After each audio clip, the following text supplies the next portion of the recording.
Welcome. If you happen to be thinking about a trip this autumn, maybe looking for something really vibrant and culturally immersive, well, Nepal during Tihar might just be the place. It really is something special. It's not just, another holiday. It's this incredible 5-day experience, lights, rituals, this deep respect for animals, for family. Right in the middle of peak tourist season, too. Exactly. Tihar is actually Nepal's second biggest celebration.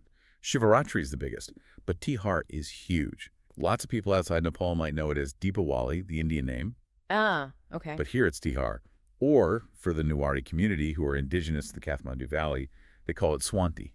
And that timing is pretty crucial for anyone planning a trip, isn't it? It falls right after Dashain, another major festival. Yeah, usually late October or early November. So it becomes this centerpiece for travel during that high season. So our goal today is really to walk through each of these 5 days, sort of unpack the rituals, the meanings day by day. And we're leaning quite a bit on the insights from David Ways. He's been writing guidebooks on Nepal for ages, and he really singles out Tihar as one of the, nicest festivals to experience as a visitor. Nicest how? Well, he points out that it's flexible. You don't feel obligated to participate every single minute of every day. A lot of the days are about blessings, for crows, dogs, cows, your siblings later on. It's less about constant mandatory events for tourists and more about just absorbing this atmosphere of devotion and light. That flexibility sounds really helpful if you're trying to fit it into, say, a trekking schedule or a bigger itinerary. Definitely. Okay, let's nail down the dates first because they shift with the lunar calendar, right? They do. So for 2025, the whole thing runs from October 19th through to the 23rd. October 19th, 23rd, 2025. Got it. And looking ahead to 2026, the projection is November 7th to the 11th. November 7th to 11th, 2026. And if you need dates even further out for long-term planning, David Ways keeps those updated on his website, The Longest Way Home. All the future dates are usually listed there. perfect. Okay, so where do we begin? Day one. Let's start right there. Day 1. It's maybe the quietest day, but it sets a really important spiritual tone. And this is Kag Tihar. Kag Tihar, yeah. Or Kwapuja, that's the Newari name. It means the Crow Festival. The Crow Festival. Okay, that's maybe not what people expect. Right. This whole day is dedicated to honoring crows. The actual ritual is pretty subtle, though. Tourists often miss it if they're just sticking to the main city squares. So what happens? People put out offerings of food for the crows, usually sweets, maybe some bread, grains. They'll place it high up, like on rooftops or window ledges, sometimes in their private gardens. In a lot of Western cultures, crows get a bad rep. Bad luck, nuisance birds. Why this focus, this reverence at the start of such a big festival in Nepal? It ties right into Hindu beliefs about, the gatekeeper of the afterlife. Mythologically, crows are seen as the messengers for Yama. Yama, the god of death. And justice, also called Yamaraj. Crows are considered his messengers, basically harbingers of fate. So feeding them isn't just like being nice to birds. It's more specific. Much more specific. It's an act of appeasement. The idea is if you satisfy Yama's messengers, you might avert grief, sorrow, maybe even death in the coming year. It brings good fortune and protection. It really sets this serious spiritual foundation for the whole week. Wow. That puts a whole different perspective on leaving out some breadcrumbs. It's like negotiating with destiny. Pretty much, yeah. And I read that this respect for crows became even stronger after the big earthquake in 2015. Yes, that's a really fascinating modern layer to it. That mythological role as messengers suddenly felt very real, very practical. How so? Well, there were many accounts from survivors saying that just before the main quake hit, and also before the big aftershocks, the crows started acting strangely, cawing like crazy, flying away from buildings en masse. Like an early warning system. Exactly, an organic one. They went from being these symbolic messengers to actually tangibly warning people of imminent danger. That's incredible. I can see how that would deepen the respect. Absolutely. It gave them this sort of twofold significance, you could say. Not just religious figures, but real-world protectors. So for a traveler wanting to observe Kag Tihar, since it's so home-based and quiet, how do you even see it? Is it possible without feeling intrusive? It can feel a bit like a non-event, as David Ways puts it, if you're just wandering around, say, Kathmandu Durbar Square. You won't see huge flocks being celebrated there that's more pigeon territory. Right. So you have to be a bit more intentional. The best approach is probably to walk through local residential neighborhoods early in the morning. Keep an eye out for small offerings on rooftops or in courtyards. Or maybe breakfast with a view. That's another good tip he mentions. Having breakfast at a rooftop cafe somewhere, quiet, might give you a chance to see a crow respectfully taking its offering. It can be surprisingly moving, apparently. It's really a day for quiet observation, a kind of anticipation before things get brighter and louder. And things definitely get brighter and louder on day 2, right? That brings us to Kukur Tihar. Kukur Tihar, the Dog Festival, or Kichopuja in Nuwari. This year, 2025, that's October 20th. And yeah, this is when the vibrancy really hits the streets. The dog festival, I think this is one people have maybe seen pictures of online. Very possibly. It's incredibly photogenic. This day honors dogs. Every dog, pampered pets, stray street dogs, doesn't matter. They're celebrated as man's best friend. And the ritual itself is very visual. You see the dogs decorated. Yes. It's really heartwarming. They get adorned with bright red tikas, the powder paste dot on the forehead. It signifies honor, sacredness. Like people receive in temples. Exactly. And they get these beautiful, fragrant marigold garlands around their necks. Plus, and this is key, they get treats. Special food, high-value stuff, bones, rice, maybe a meal cooked just for them. It's a whole day dedicated to showing gratitude. We think of dogs as loyal friends in the West, too, but this feels deeper. It seems tied into the whole spiritual system, doesn't it? It absolutely is. Their loyalty and protectiveness are celebrated, for sure. But spiritually, it connects back to Yama again, like the crows. Oh, really? Oh. Dogs are also seen as messengers for Lord Yamaraj, but their specific role is more about guidance. They're believed to help guide souls across the mythical river Vaitarani into the afterlife. Ah, so honoring them is partly about ensuring a safe passage later on. That's the belief. It's gratitude for their loyalty in this life, and also kind of seeking their help, their guardianship, for the journey into the next life. It's this profound trust in them. So day 1, the crows warn. Day 2, the dog's guide. There's a real logic unfolding here. There is. It's quite beautiful. And just like the crows, the dog's status also got a boost after the 2015 earthquake. It certainly did. Again, their practical role came sharply into focus. People reported dogs barking frantically, warning them before the quake and the aftershocks, sometimes before any official alerts. And rescue efforts, too. Yes, their sense of smell was vital in helping rescue teams find survivors trapped in the rubble. They really proved their worth as guardians of the community in a very tangible way. This day sounds like maybe the easiest one for a tourist to really connect with and see. For sure. It's probably the most public and accessible day of Tihar. You'll see dogs with tikas and garlands everywhere. The joy is quite infectious. Where are the best places to see it? Local neighborhoods are key. In Kathmandu, the old city area, maybe the winding alleys between Durbar Square and Samal, are great spots. Bhaktapur's narrow lanes are fantastic too. And even in Pokhara, wandering the back streets away from the main lakeside strip. Okay, practical question then. You see all these beautifully decorated dogs. What's the etiquette if you want to take a picture or, give one a pat, especially the street dogs? Yeah, good question. Respect and caution are really important here. The atmosphere is festive, but these are still animals. And the street dogs, even though they're being honored, aren't necessarily used to strangers getting close. So rule number 1. Always ask permission if the dog is with an owner. Always. Before you approach, before you pet, definitely before you even think about trying to add another garland or something. And dress modestly. Observe from a bit of a distance, maybe. Exactly. Dress respectfully. Observing from a little way back is often best. Remember, this is a sacred ritual for them, not just a cute photo op for tourists. You could maybe buy a garland from a vendor, but only offer it if the situation feels right and you've got clear permission. Got it. Okay, moving on to day 3. October 21st this year, or November 9th in 2026. This sounds like a big one. Gai Puja and Laxmi Puja. The Cow Festival and the Festival of Lights together. It's a huge day. It sort of splits into 2 parts. Preparation, then the main event. The morning kicks off with this massive cleaning frenzy everywhere. Homes, businesses, people are scrubbing windows, dusting shutters, beating carpets. It's a deep clean.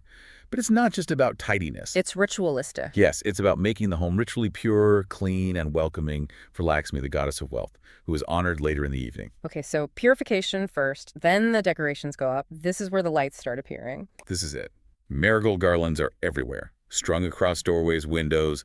Electric lights start appearing, fairy lights, colored bulbs, and traditional butter lamps, the dio. And you mentioned something important about the lights now. Ah, yes.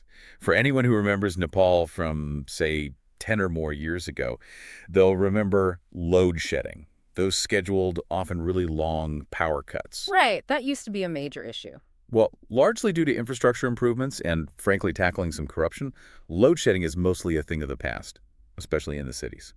This means the lights during Tihar now shine brightly, continuously, all night long.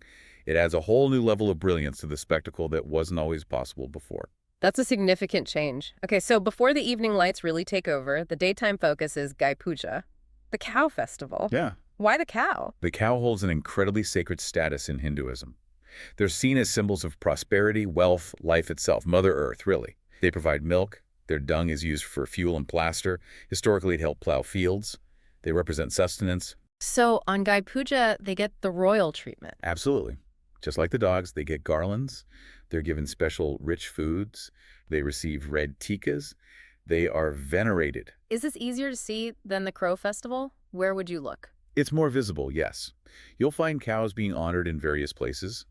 In Kathmandu, maybe quieter residential areas like Paknajal, or along the road up towards Swayambhunath Temple.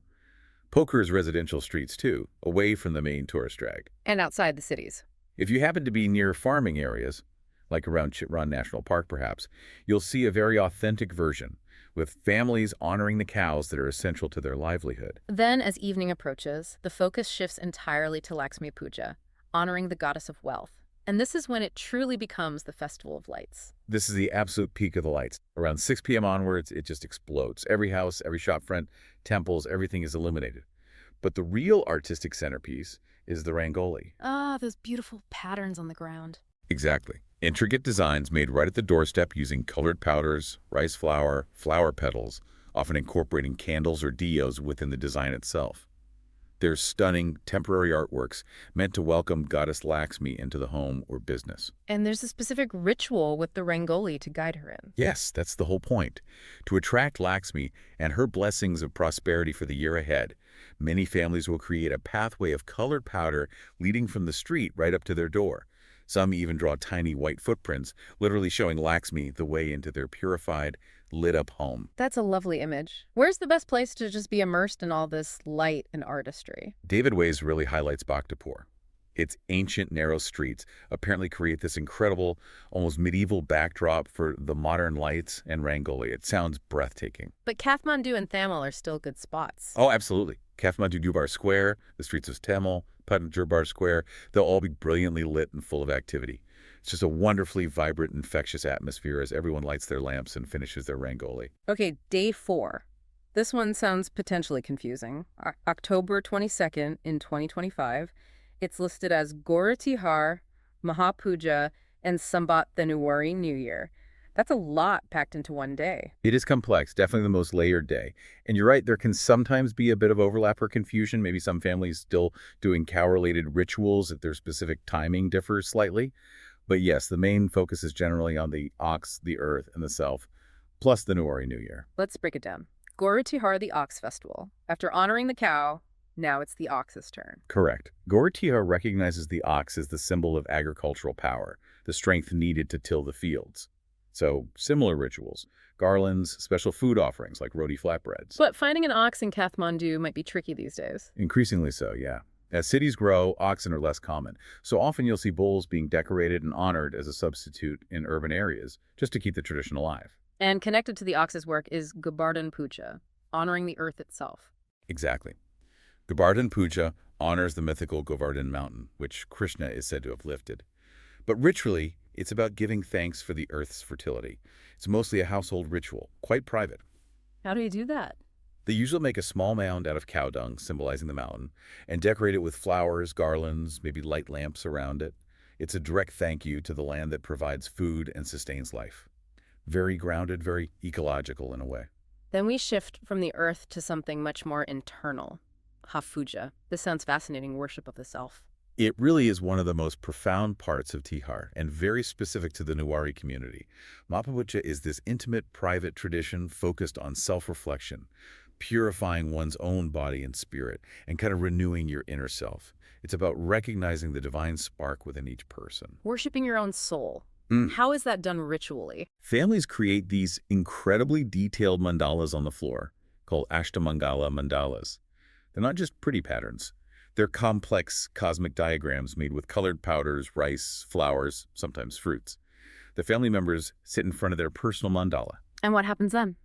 They undergo a purification ritual, receive a special tika, and are given a specific plate of auspicious foods. It's believed that by purifying and honoring the self in this way, you make yourself spiritually clean and ready for the new year that starts on this same day. It's a deep philosophical concept, but again, very private. You'd really need an invitation into a Nuwari home to witness it properly. So from that deep internal focus, the day then explodes outwards with Sembat, the Nuwari New Year celebration? Yes.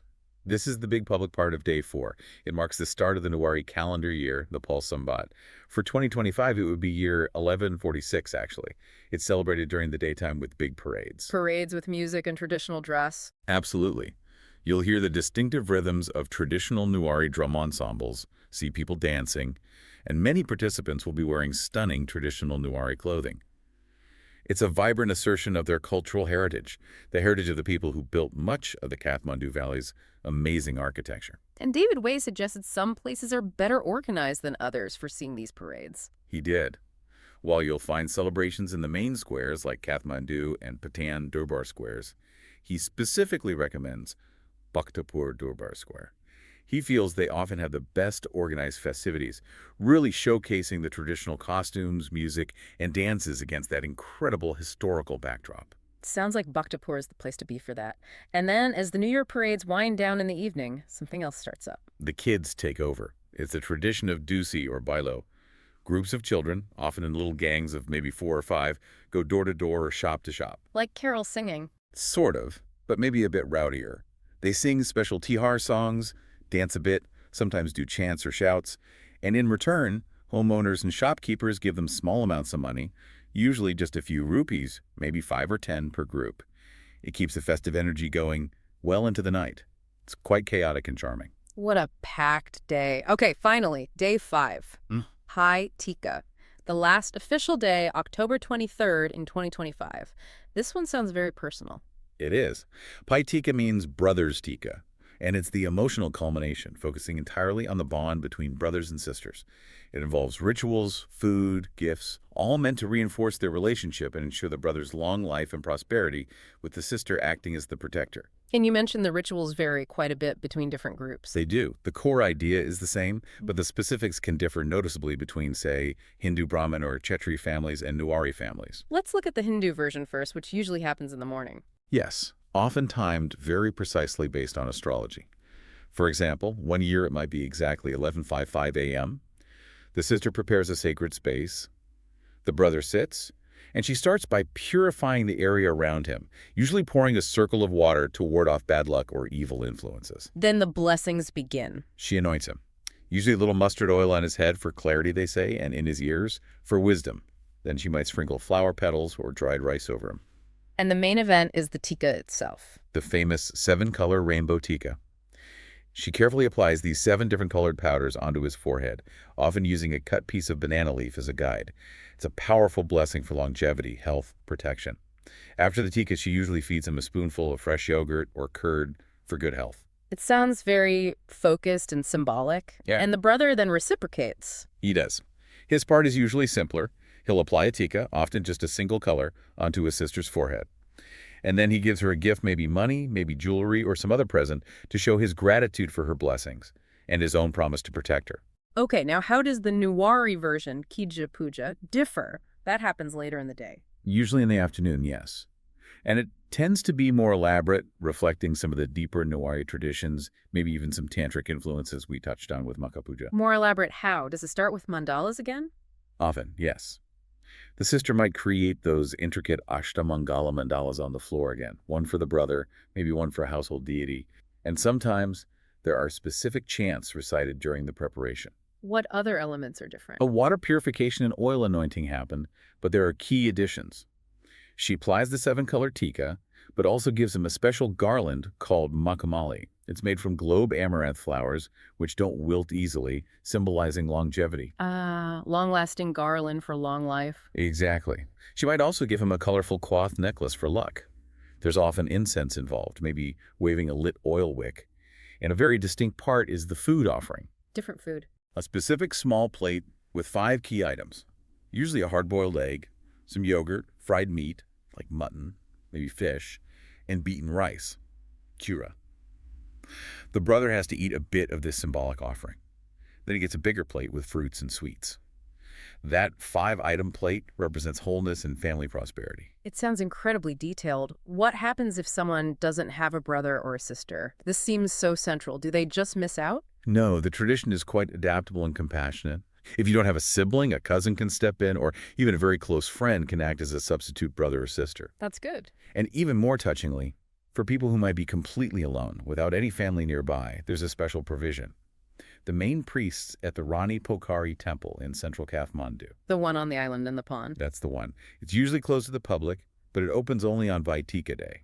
And the priest there will perform the Bhai Tika ritual for anyone who comes, ensuring that everyone, regardless of their family situation, can receive this important blessing. Wow, that's really quite moving. A community safety net for a sacred ritual. It really is.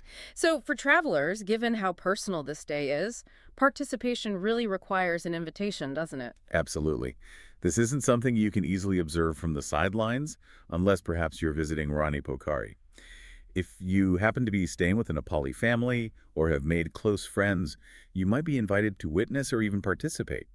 Otherwise, it's best to be respectful of the private nature of the day. And maybe offer a greeting if you encounter people. Yes, dress modestly if you're out and about, and a simple Bhai Tika ko, Supakamana, happy Bhai Tika, would be appreciated. Now, Bhai Tika is the fifth and final main day, but does the celebration just stop dead then? Not entirely, especially within the Nuari community. While the major rituals are done, the festive feeling often extends for another couple of days. People continue visiting family, there might be more singing, dancing, feasting. So travelers should be aware that things might still be a bit quiet business-wise. Yeah, particularly in heavily Nuari areas like Bhaktapur and Patan, some shops or smaller businesses might stay closed for a day or two longer as people prioritize that extended family time. It settles into a quieter but still very warm, festive mode. Looking back at the 5 days, there's a real elegance to the structure, isn't there? It feels like it moves progressively inward. I think so too. It starts way out there with the messengers of the gods and death the crows. Then it comes closer with the loyal animal companion, the dog. Then it focuses on the sources of life and prosperity, from the earth, the cow, the ox, the land itself. Then it turns inward to the self with Ma Puja. And finally lands on the most intimate human connection, the sibling bond with Bhai Tika. Exactly. It's like this expanding and contracting spiral of reverence, honoring the cosmos, the natural world, agriculture, the self, and finally, the core family unit. It acknowledges the interconnectedness of everything. And even with all that depth, it feels remarkably accessible for visitors, doesn't it? Especially, as David Weiss points out, the more public aspects like Kukur Tihar and the incredible lights of Laxmi Puja. Definitely. You don't need to understand every nuance of the theology to appreciate the beauty of a dog wearing a garland, or the sheer spectacle of thousands of lights and rangoli illuminating ancient streets. The invitation to observe, to appreciate the devotion and the artistry is always there. It's a fantastic window into Nepali culture. So maybe a final thought to leave everyone with as we finish this exploration of Tihar. What does it really signify, this deep-seated cultural practice of dedicating specific important days to honoring creatures like crows and dogs alongside gods and family? It suggests a worldview, I think, where the spiritual isn't separate from the mundane or from nature, where everything from the crow that might warn you of danger, to the dog that offers loyalty, to the cow that provides milk, to the sister who offers blessings, everything has value, maybe even a kind of sentience, and deserves thanks and respect. Nothing is taken for granted. A profound sense of connection to the entire web of life. Precisely. It's a powerful expression of that connection. Well, thank you for walking us through that. For anyone listening who wants to dive even deeper, maybe see what these rituals actually look like. We should mention that David Weiss has links on his site with really detailed articles and, importantly, fantastic photos covering each of the 5 days of Tihar. Seeing the images really brings it to life. That's great. And where can people find those links and his other resources? You can find everything on his travel website, The Longest Way Home. And of course, his guidebooks are invaluable planning tools. The main Nepal guidebook, the Trekking in Nepal guidebook, and also the Kathmandu Valley Heritage Walks book, which is brilliant for exploring places like Bhaktapur. And a key point about his guidebooks, they get updated frequently throughout the year, right? So the information stays current. That's his big commitment, yes. Constantly updating ensures you're getting the latest info, which is crucial for travel planning in a place like Nepal.